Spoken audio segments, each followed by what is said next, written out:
खुलुमबाय खुलुमबाय रायजो राजाफोर गोजोन फुंबिलिनि गाहाम हामलायनाय अननाय सिबिनायखौ नोंथांमोननो बावहरबाय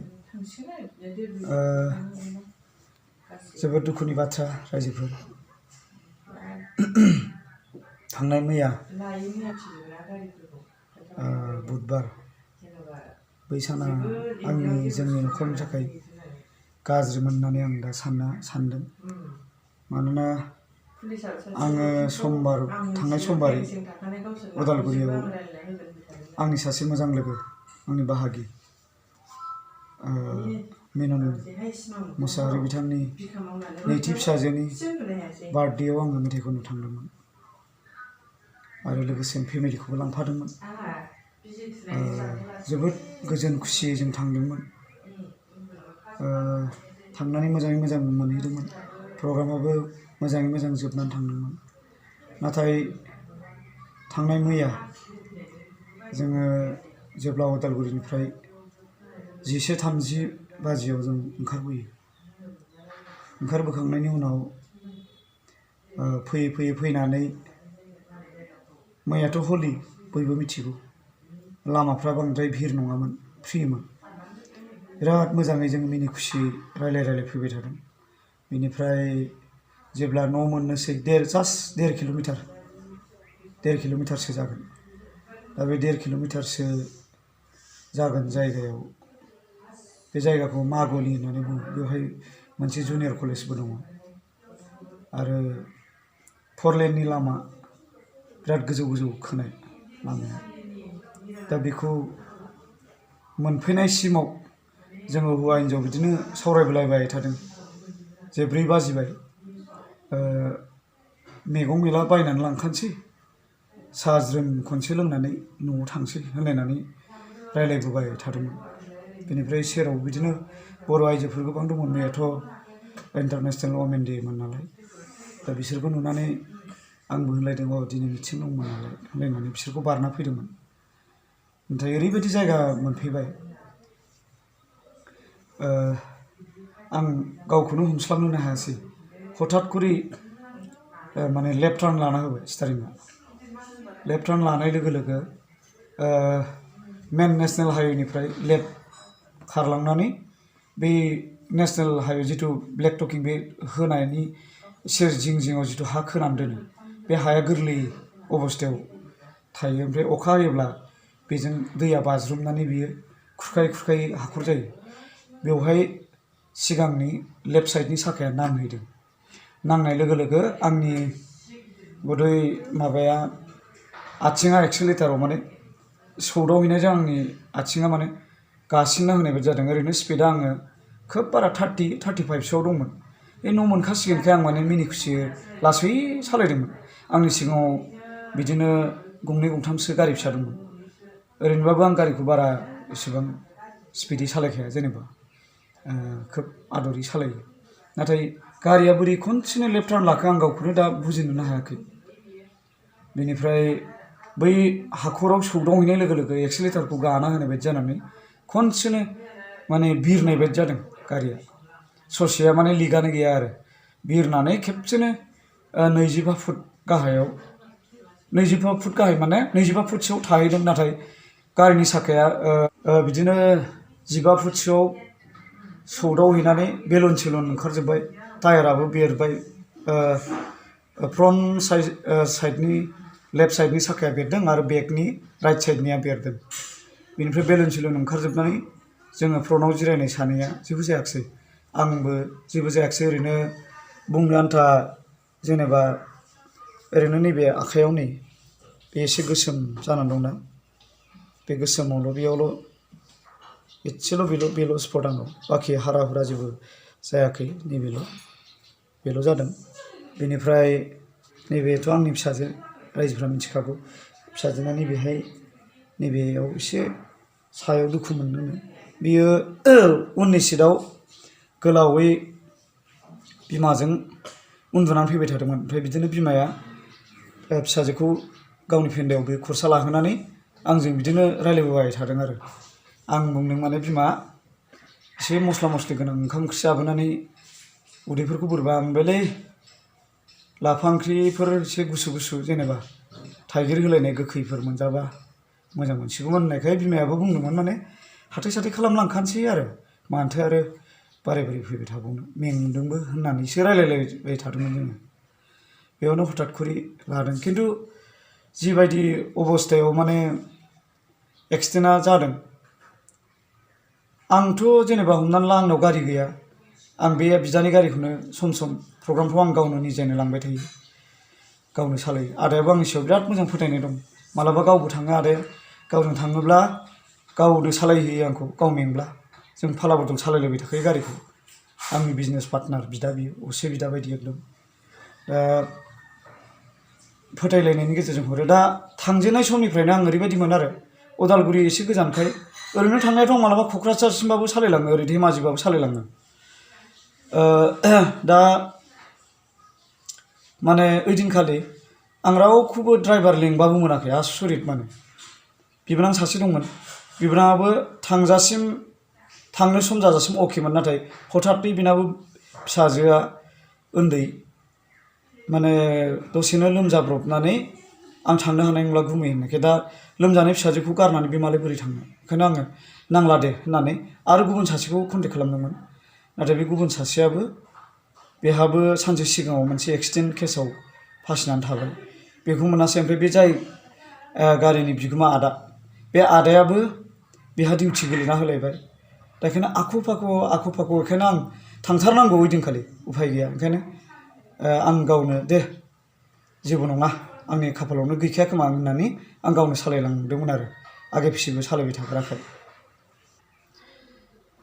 दा मैयानि समाव आङो बिराद अनुभब खालामदों खिरमि खिरमि गोसोआव सानदों आरो बाथ्राया बेबोमोन दाखालि जि समबार खालि आङो न'निफ्राय ओंखारलांदोंमोन होमबा जोंना तेजपुरखौ बारलांनांगौ जायो उदालगुरिया आं तेजपुराव माने आं गावहाबो गारि गंसे लानोसै होननानै जोङो हौवा हिन्जाव रायलायलायनानै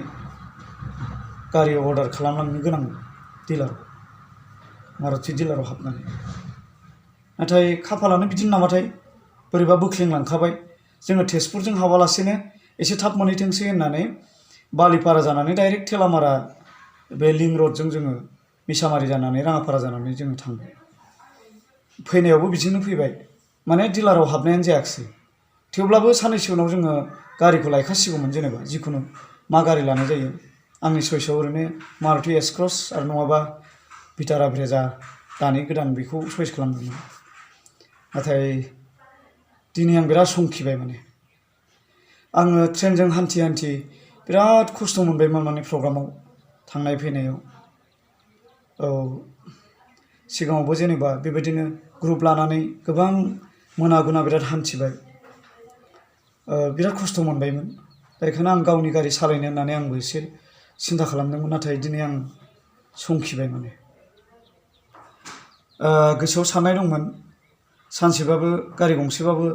सालायगोन बा फेमिलिजों रंजागोन साननाय दंमोन नाथाय दा आङो माने गारि बायनायखौनो बिराद गोजानसो नुहुरबाय आरो माने आङो जेबो नङा माब्लाबा खाफालफ्रा गोरोबोब्ला बेफोरो उनफ्राव जासिगोन नाथाय आं दायो बे समाव गारि बायनाय आंनि जिथु सिद्धान्त डिसिसनखौ आं सोलायबाय नांगौबा आं बेबायदिनो रायजो राजाफ्रा लिंहरोब्ला आं बे ट्रेनजोंनो बासजोंनो आं हान्थिथ'बाय थासिगोन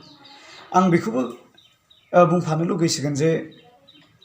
इसोरखौथ' आं दं होननानै बिराद मोजां फोथायखायो गाव इसोरा जा खालामो बेनो जायो होननानै आङो गासिबो फोथायनाय दं दा दिनै 25 फुट गाहायाव जे गारिया बारलांनानैबो आंनि फेमिलि आं जोङो जेबो बेबायदि हारामुरा बायलायनाय बा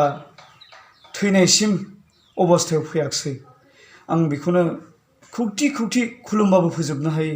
इसोरनि सायाव आं गोजोननाय बावदों गोजोननाय मोन्दों रायजोफोर आङो सिगांनिफ्रायबाबो आं फोथायो जे मानसिया जेब्लाबो सैथोआव थानांगौ बेखौ आं फोथायो आरो बेजों लोगोसे आं बेखौबो बुंफाबावनोसै जे मैयानि दिनाव आं गोबां संकष्ट सदिया गासै बर' रायजो राजाफोरनि अनसायनाय मोन्दों बिथांमोननि मा होनना बुङो मोजां राव आं मोननो हादों बिथांमोननि गोसो गोरबोनिफ्राय गबोनाय इसोर दं होननाय सोदोबा आंनि गोसोखौ बिराद खुसि खालामदों। आं बिराद डिप्रेसनाव दङ, बिराद खर'आ माने सहायथावनो हायै मोनसे दाहायाव दं। थेवब्लाबो रायजोफोरनि गोबां बेफोरबायदि अननानै बाथ्रा बुंनायखौनो आङो गाव गोसोजों बिराद गाबनोबो ओंखारदों। आं बै समाव रुखु रुखु गावनि गोसो सिंजों बिराद गाबदोंबो, सम सम उदैबो गुखुमाबाय थादों आङो। बिनिफ्राय मोनसे खोथाया बेबोबाव, माने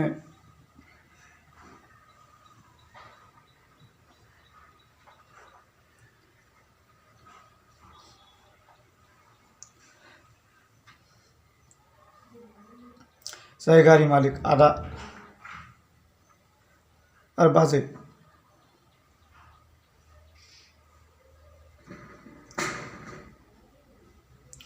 बिसोर गारिखौ जेबो सिन्था खालामाखै।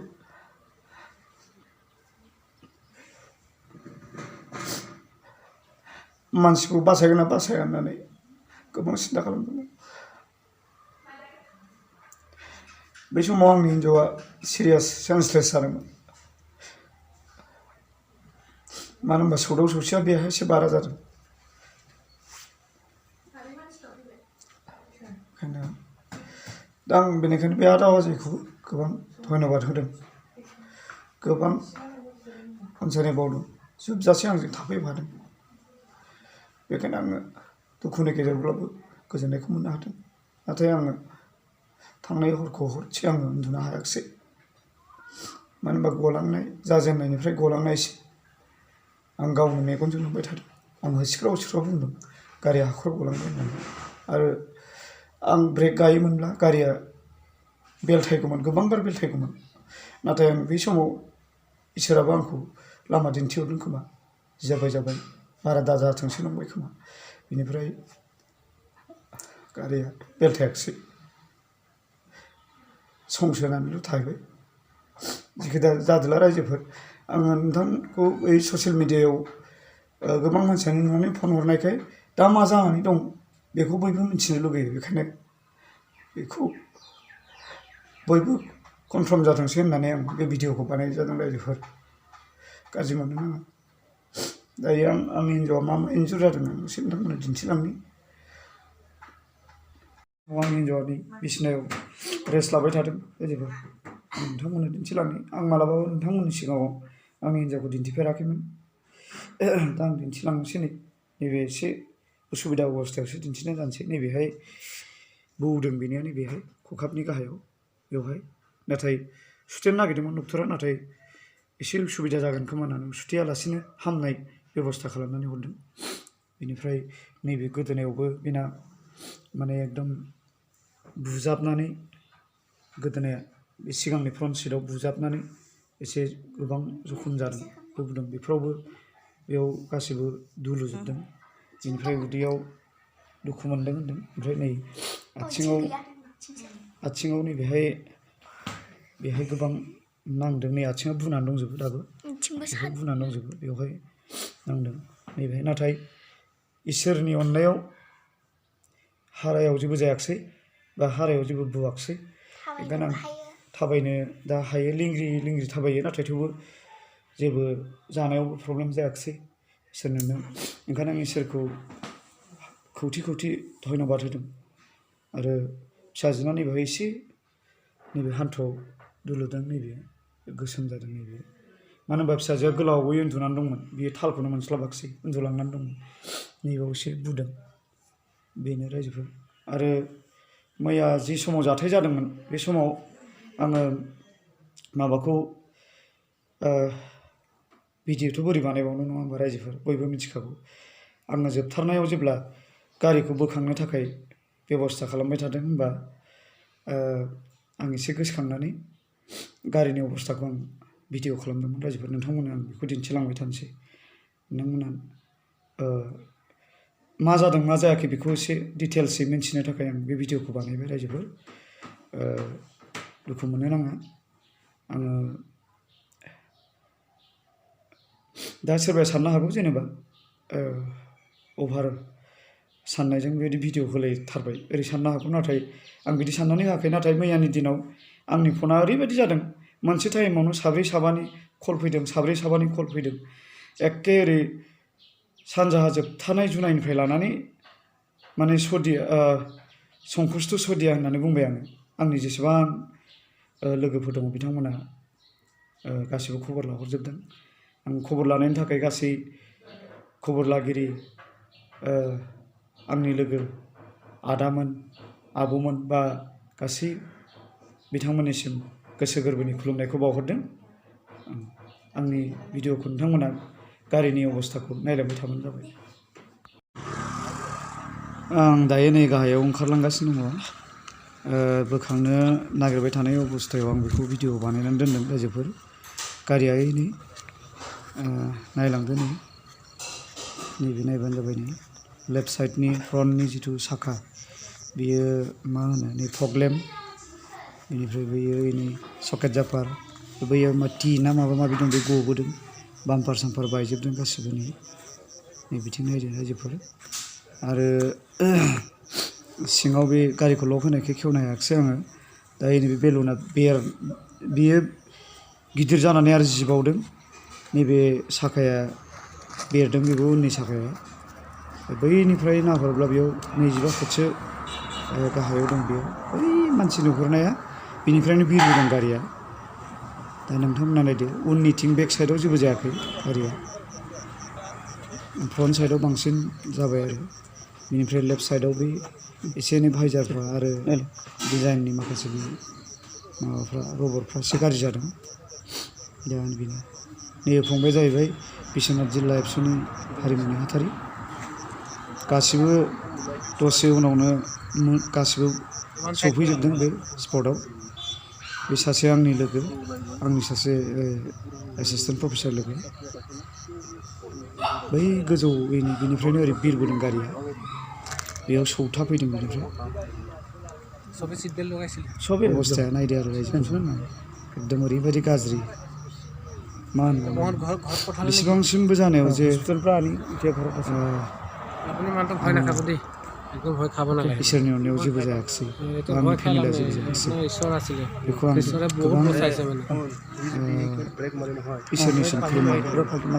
बावबाय गोजोन्थों